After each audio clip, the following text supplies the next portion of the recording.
Seguindo a preocupação que foi até colocada aqui pelo deputado Paulo Ramos nesse momento sobre a questão dos trabalhadores da saúde, no dia de ontem aconteceu um ato de servidores da saúde, trabalhadores da saúde, pela parte da manhã ali em frente ao Hemorrio. E esse ato que aconteceu ali no Hemorrio vai acontecer nessas próximas semanas em várias unidades hospitalares do estado do Rio de Janeiro. Foi um ato que estava repudiando o governador Sérgio Cabral. Bom, apesar que isso também não é novidade, trabalhador da saúde repudiando o governador Sérgio Cabral, mas era um ato que estava repudiando um decreto de lei que foi feito pelo governador Sérgio Cabral no dia 2 de outubro, próximo passado, que era o decreto 43865. Esse decreto estabelece normas de migração dos servidores estatutários para as fundações de direito privado. Todo mundo aqui lembra que essa casa aprovou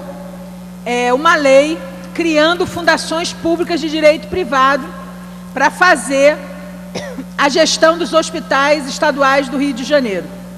Essa lei depois voltou à casa, foi alterada, se eu não me engano eram 4 fundações, depois foram reduzidas, ou seja, houve ainda uma alteração na lei inicial, houve uma redução no número de fundações. O certo é que agora o governador faz um decreto organizando a migração dos servidores estatutários para essa fundação. Essas fundações, nós já convivemos com a figura das organizações sociais em vários pontos da nossa rede pública, e essas fundações agora passarão a administrar os hospitais estaduais. Hospital Rocha Faria, Albert Schweitzer, Getúlio Vargas, o Getulinho em Niterói, enfim, os hospitais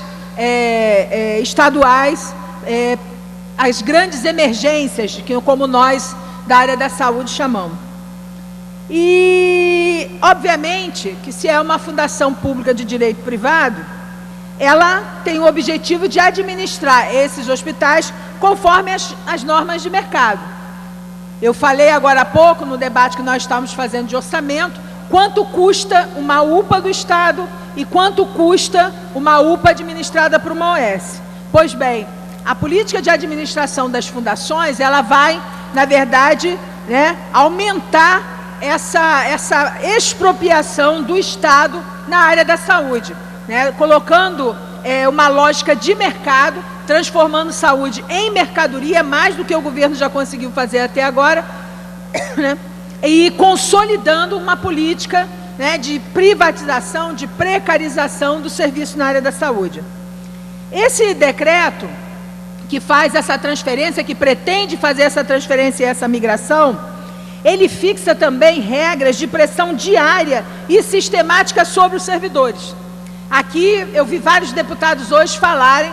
sobre o Dia dos Médicos, vários deputados parabenizarem os médicos pelo dia de hoje, parabenizarem os funcionários da saúde pelo dia de hoje. Mas é importante dizer que esse aniversário, esse Dia dos Médicos desse ano se dá, poucos dias depois de um decreto onde é institucionalizado na área da saúde o assédio moral sobre os seus trabalhadores. E todos nós sabemos o que significa um assédio moral sobre um trabalhador. Significa a sua desmoralização física, emocional, espiritual, significa o ataque à sua dignidade, significa o ataque à sua saúde. É assim não só com os profissionais de saúde, mas com todos os profissionais que sofrem assédio moral. Mas o decreto estabelece normas de pressão sobre esses trabalhadores, porque exige deles, a qualquer custo, um aumento na sua produtividade, sem lhes garantir uma contrapartida em condições de trabalho. Quem me disser que existem condições de trabalho para os trabalhadores públicos da área da saúde, vai estar mentindo redondamente. Porque uma ou outra exceção, sempre vem para confirmar a regra, mas o geral das condições de trabalho na área da saúde são subhumanas. muitos profissionais de saúde, muitas vezes, precisam tirar do seu próprio bolso ou organizar dentro do próprio hospital para conseguir fazer um atendimento minimamente digno. Então, não só o governo institui regras de produtividade sem dar condições para que essa produtividade exista, como também faz restrições a direitos adquiridos desses trabalhadores.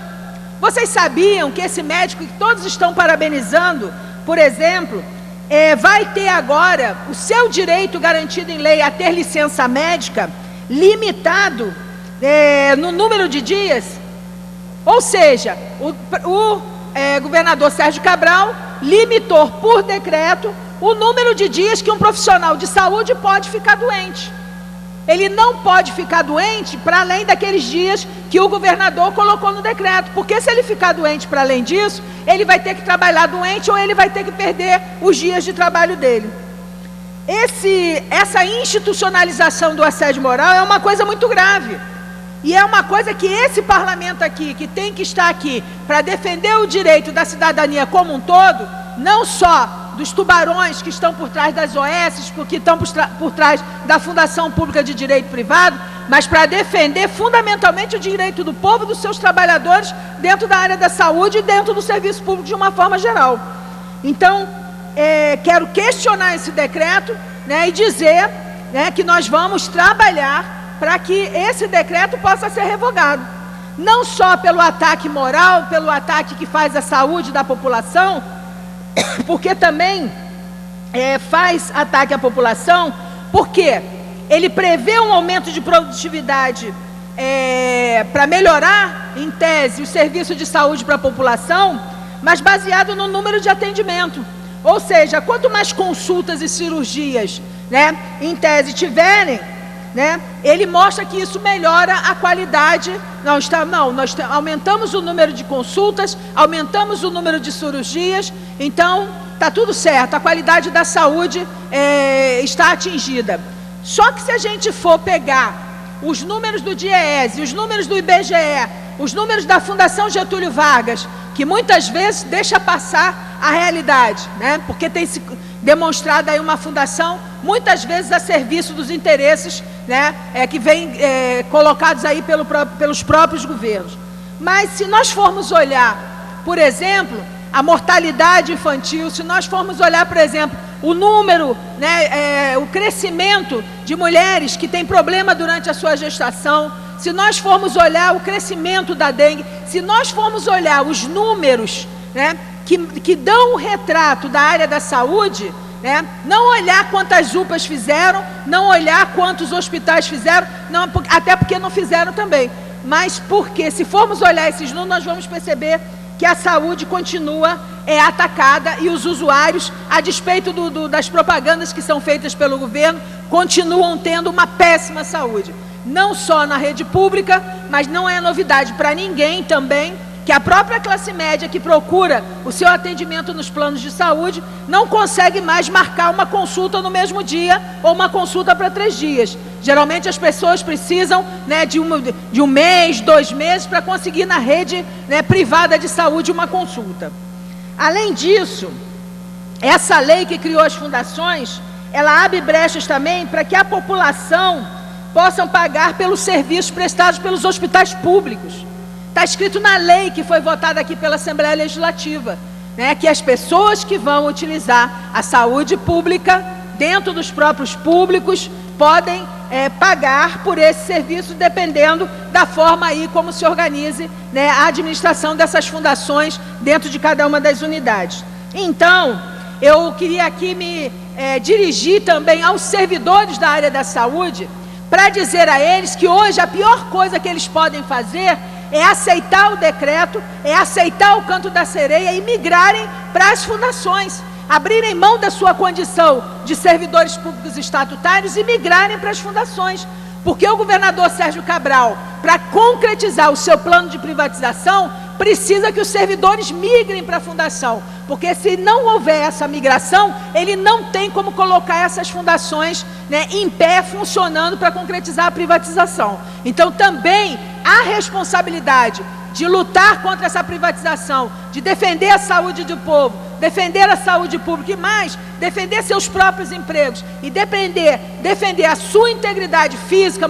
emocional, espiritual contra o assédio moral que está instituído, também está na mão dos servidores, né, da área da saúde, e eles estão demonstrando isso quando estão se organizando, como fizeram, né, ontem lá na porta do Hemorrio, como vão estar fazendo outros atos também aqui no nosso estado, em outras unidades hospitalares, né, para impedir que essa imigração ela exista e que o governador possa consolidar esse modelo privatista que ataca o povo, que ataca a saúde, ataca a dignidade da população do estado do Rio de Janeiro. Né, o Sindesprev, que é o Sindicato dos Trabalhadores em Saúde, Trabalho e Previdência Social, né, está participando junto com o Sindicato dos Médicos, junto com a frente que existe de sindicatos no Brasil inteiro, né, junto com o MUSP, que é um movimento que unifica servidores públicos de várias áreas, né, estão se organizando para impedir que esse decreto permaneça e para que essa imigração de trabalhadores da saúde para as fundações aconteça. Então, está na mão dos servidores que eles se mobilizem,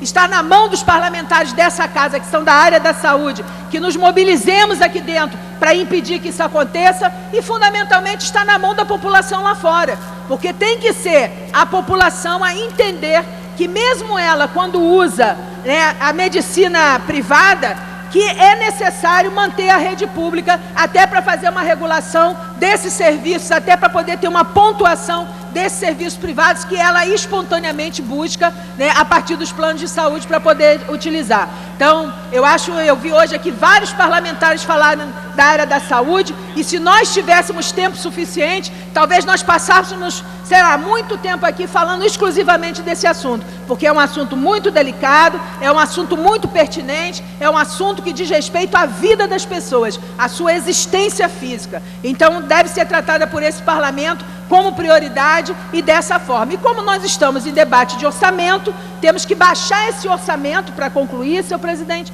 temos que baixar esse orçamento para discutir no concreto, que é muito fácil vir aqui falar de orçamento participativo, que eu sou a favor, né, e falar da necessidade da instalação do orçamento participativo. Agora, vamos discutir o orçamento em cima de coisas concretas, em cima das políticas públicas que estão propostas dentro desse orçamento, porque é isso que, nesse momento, pode significar vitórias e conquistas para o povo que está lá fora, né, com expectativa no nosso trabalho enquanto parlamentar aqui dentro dessa casa. Eu agradeço muito, senhor presidente, muito obrigado.